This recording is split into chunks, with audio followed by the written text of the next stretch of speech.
Okay, we're going to start with 1b because A was already done for us. We have 89, and we're going to divide that by 21. If I round my divisor to 20, I can see 20, 40, 60, 80, so it'd be 4 times. 4 times 21 is going to give me 84. When I find out I have a remainder of 5, and it's smaller than the divisor, so I know I'm done. So that's 4 remainder 5. To check it, I'm going to take my dividend times my quotient, and that's going to give me 84. Add in my remainder, gives me 89, so I can see that we've got the same number. On C, I've got 94, and I'm dividing by 33. Now, if I round it to 30, it'd be 30, 60, 90, but I can see that's going to be 99. So I know I'm only going to go 2 on this one. That leaves me as 66. When I regroup, 14. 14 minus 6 is 8, and 8 minus 6 is 2, so I have 28 remainders. It's smaller than my divisor. So if we take 33 times 2, which gives me 66, add in 28, that's 14 and 94. It checks. Next one, 67 divided by 19. If I round it to 20, I know 20, 40, 60, I should be able to get 3 out of it. So 3 times 19 is going to be 57. I subtract it, I got 10 remainder. So we have 19 times 3, that's 27. And 57 plus the 10 for remainder gives us 67. On E, we have 79, and I'm dividing that by 25. Now, I'm not going to round 25 because I know my 25s. So I go 25, 50, 75. So I know that will go 3 times. Times 75, and minus 75 gives me 5. So now I have 25 times 3, and that's going to give me 75, plus my 5 remainder gives me, gives me 70, should be 75 with a 4 remainder. So that should have been a remainder 4. So I had my 4 back in, and I get 79. There we go.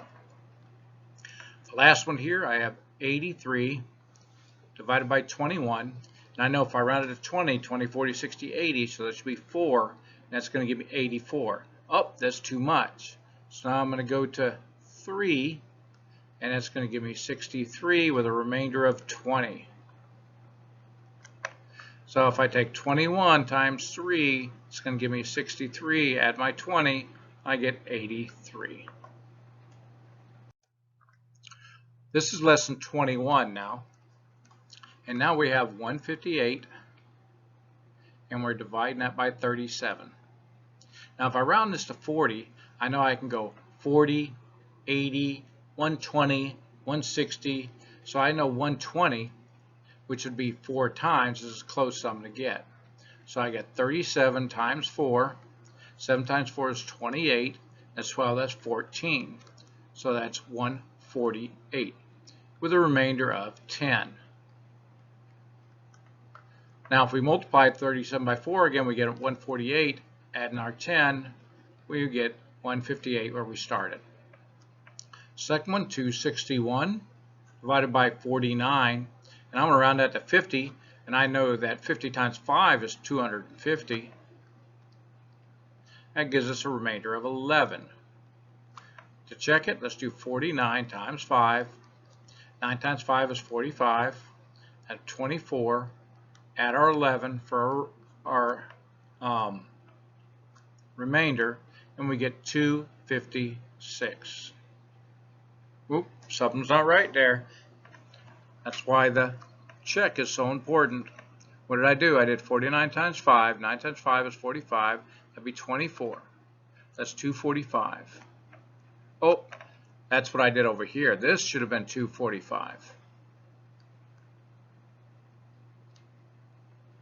245, when I subtracted it, that should have been 16.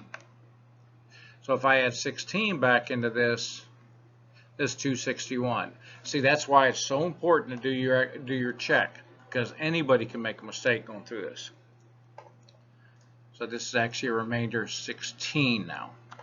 Okay, the last one, 574 divided by 82.